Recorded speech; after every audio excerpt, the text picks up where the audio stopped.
Hi guys, welcome to my channel. In today's video I'm going to share with you the latest addition to the Goss luxury eye palette collection, the Smoky Quartz eyeshadow palette.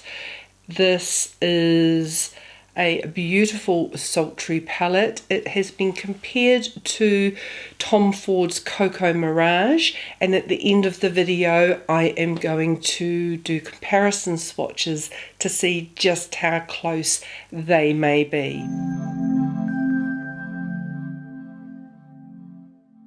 Thanks for joining me. If you are new to my channel, my name is Ange and I like to share all things beauty and lifestyle aimed at the more mature woman as I navigate my more mature years. If that sounds like something you may be interested in, please subscribe to my channel by clicking on the subscribe button down below. Don't forget to click on the notification bell so that YouTube does let you know each time I upload a video. I do lots of eyeshadow tutorials on my mature hooded eyes and I would love to see you back. Goss, I don't have a lot in his makeup line, but the eyeshadow palettes I have played with. I have Tourmaline, which is more on the rosy purpley shade.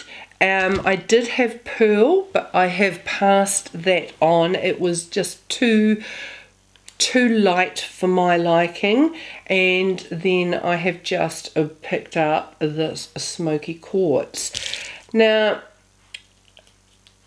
very similar in tones, a little bit different. This has definitely got more of the purpley shades in it.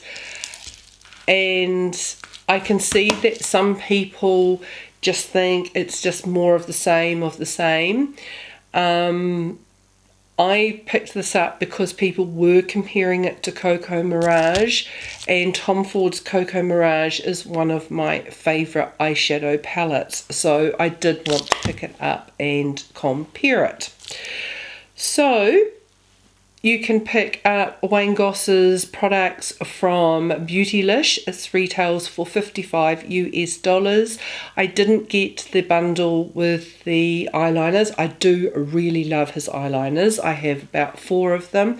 They're $14 US and I think they are amazing eye pencils, great value for money, and I just didn't pick one up this time.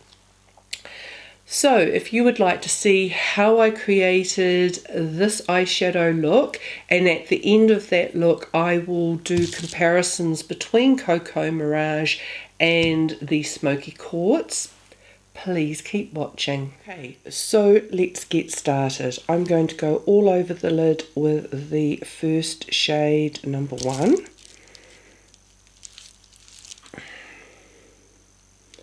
And I'm going to be trying to get in the habit of using my shadow mirror rather than my mirror that I keep having to go down with. So hopefully it'll be easier for you to see what I'm doing. So I'm taking this all over the lid. I tell ya, wigs are so hard to get used to. I hate all these little bits of hair everywhere. I seriously do not have the patience for it. Now the brush I am using for this is the Morphe R40 brush. I love my luxury brushes, but I do have to say the Morphe brushes that I have are excellent and really affordable. So as much as I love my luxury Sonia G Goss Refa, I do still find that some of the Morphe brushes are really good. And when you can't afford it, they're a really good option.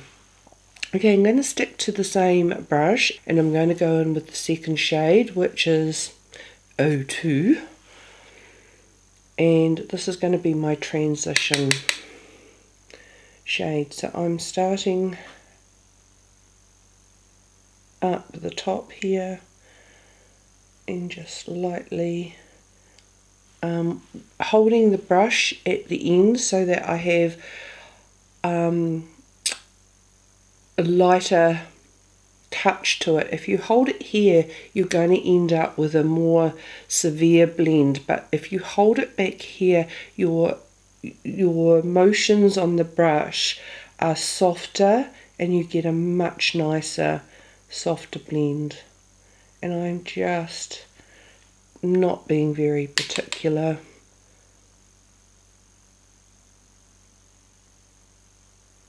And just going in that top area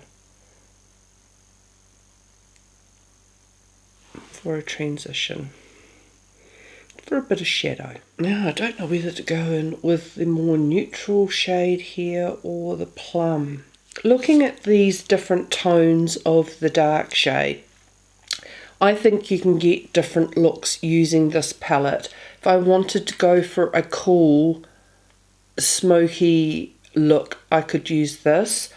I could go with this for a more warm, neutral look, and then if I wanted to go for that purpley plum, I could go for this shade as well. I'll try and use as many as I can. Let's go in with this warmer shade, which is very similar to the shade I love in my Cocoa Mirage palette. Now I'm taking this in the outer corner of my eye and just doing circular little motions just in that outer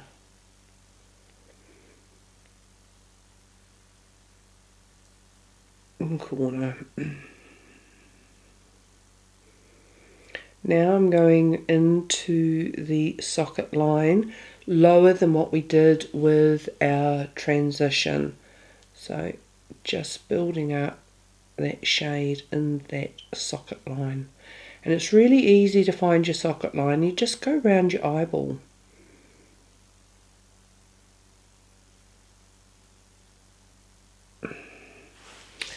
Now something I like to do is go in with a clean blending brush, and then I just like to blend the edges just to soften everything up. And I'm going to take a Refa 02 brush and I'm going to go in with the small purpley shade, and I'm going to run that under the eye.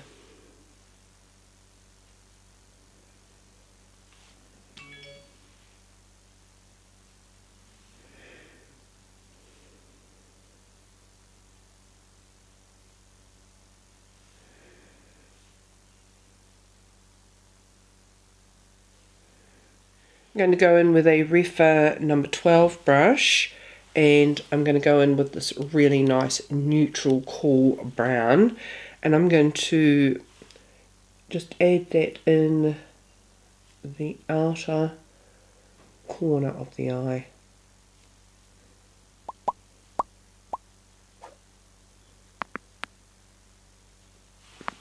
And I'm just going to take that out and come in on an angle. My veins on my eyelids are prominent today.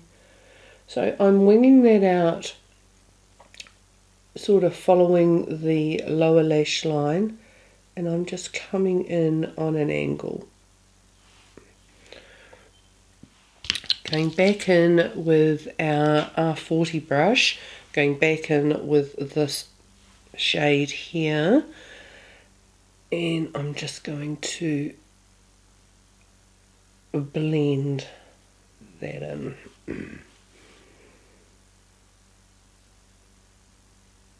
So just taking it in that outer corner and blending it in a little bit.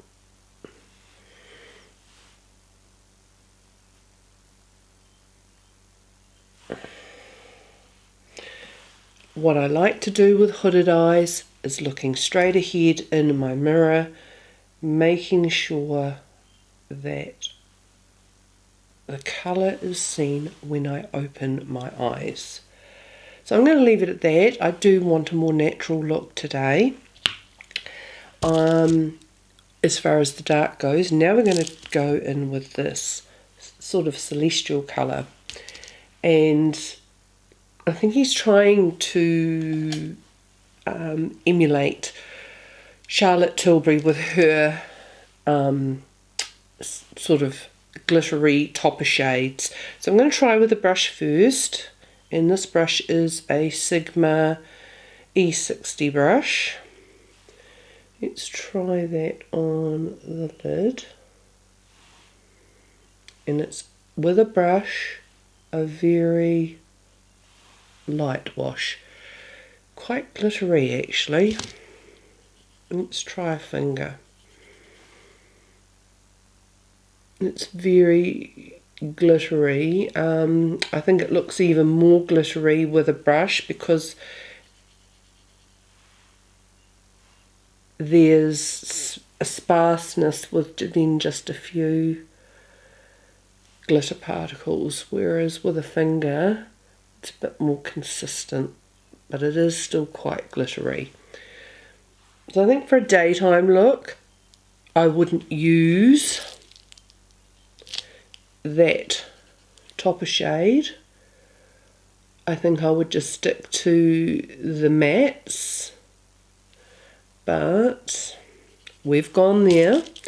I think I would, for a daytime look, just use the mattes, and probably I would go in with the cream or the bone shade and build that up for a daytime look. I like just to go back in with my blending brush and just blend that all together. Okay guys, so that is the look.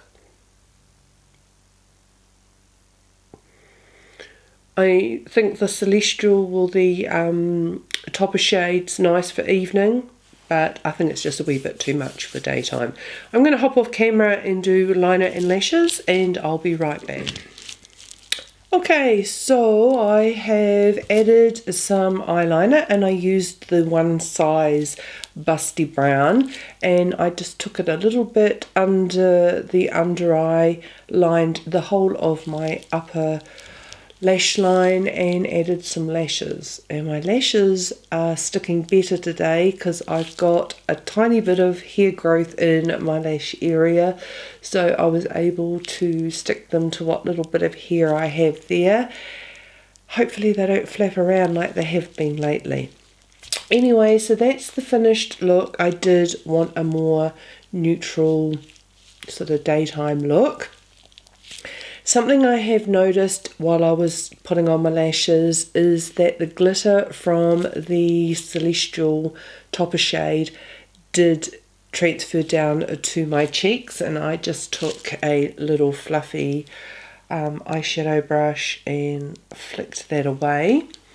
So it just confirms for me for daytime I would skip that shade and just use the bone shadow in the palette. Now, my thoughts is that I really do like the shades. It's a $55 US eyeshadow palette for just 6 shades, but then you can compare that to Charlotte Tilbury. I think her shadows have now just gone up to $56, and there's only 4 shades in her little quads, and there's a lot less product. My only issue I have with a palette this size with these size shadows is that I'm never going to use them. If I only had the one eyeshadow palette, yes, I would go through them, but I have many eyeshadow palettes, so there's no way I'm going to hit pan, I don't believe, in these palettes of the size. Now I still have my Topaz eyeshadow palette from Wayne Goss. The Pearl eyeshadow palette from Wayne Goss I actually passed on because it was just way too neutral for me. There wasn't a lot of depth in it, so I moved that on. I much prefer something with something I can play up. I can create a smoky look with this shade if I wanted to use the darker shades all over the lid and create more of a smoky lid. I can do that with the colours in this palette. Now I'm going to compare to the Cocoa Mirage. A lot of people have said it is very, very similar to Cocoa Mirage. So let's see. Here are the shades from the Wayne Goss palette. Here's the Celestial shade, very sheer, very glittery. That's shade 1, shade 2, shade 3, shade 4, shade 5, and a Celestial shade, which I'm not sure you're going to see very well. Okay, so here are the comparisons to Cocoa Mirage. The bone colour is heaps more pigmented and a lot more colour payoff in the Cocoa Mirage. These two here, similar, although I would say Wayne Goss's is a little bit warmer. There is no comparison to this neutral shade. Now the browns. The brown in Wayne Goss is a lot more warmer than the brown in Cocoa Mirage.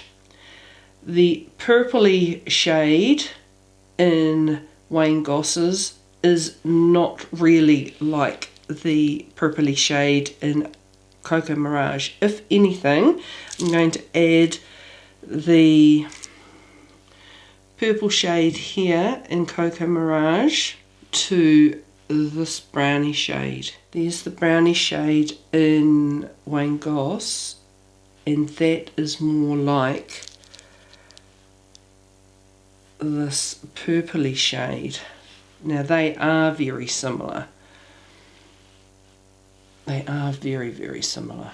So, in my opinion, the two bone shades are very similar, more pigmented from the Tom Ford Cocoa Mirage. There is no comparison for this shade here. This neutral shade and the neutral shade in the Cocoa Mirage, I would have to say, is more pinky in the Wayne Goss palette and more neutral in the Cocoa Mirage. Funnily enough, this shade in the Wayne Goss palette is more similar to this purpley shade in the Cocoa Mirage. This shade in the Cocoa Mirage doesn't really match up with anything in the Wayne Goss palette. It is a really dark, neutral brown, which is not anything I can compare it to in the Wayne Goss palette. So that stands alone, the Cocoa Mirage dark brown. It's this more of a purple shade matches this, is very, very similar. So there's similarities. I wouldn't say they're identical. So as you can't get Cocoa Mirage anymore, even though they're not identical, they are similar in tones, but I wouldn't say it's a complete dupe. Similar, if you want similar tones, but it's not a complete dupe of the Tom Ford Cocoa Mirage. I absolutely love this palette, and I was very fortunate. It's not an old one. When I found out it was being discontinued, I rang around all the different stores in New Zealand and tracked down the last one. As we are at the bottom of the world, we can sometimes get discontinued stuff because it's still sitting on the shelf. So I do hope those comparisons were helpful. If you are interested in the Smoky Quartz luxury palette from Goss, and you have always wanted to get your hands on Tom Ford Cocoa Mirage but didn't, I sort of hope those comparisons do help. A lot of videos that I have seen have said that it compares, and I just wanted to show you that. I hope you enjoyed that, guys. It's a spendy palette. I was happy to get it because they are shades that I like wearing. I didn't need it. It wasn't a necessary palette. It's probably something I could have passed in my collection, but I will definitely get more use out of this than I did the pearl that I did pass on. So thanks for joining me, guys. I do hope that was helpful. If you did enjoy the video, please give it a thumbs up. I would truly appreciate it. Don't forget to click on the subscribe button down below so that you get to see more videos if you are interested. And I hope you all have had a beautiful and a wonderful day, and I look forward to seeing you in my next video. See you later, guys. Bye.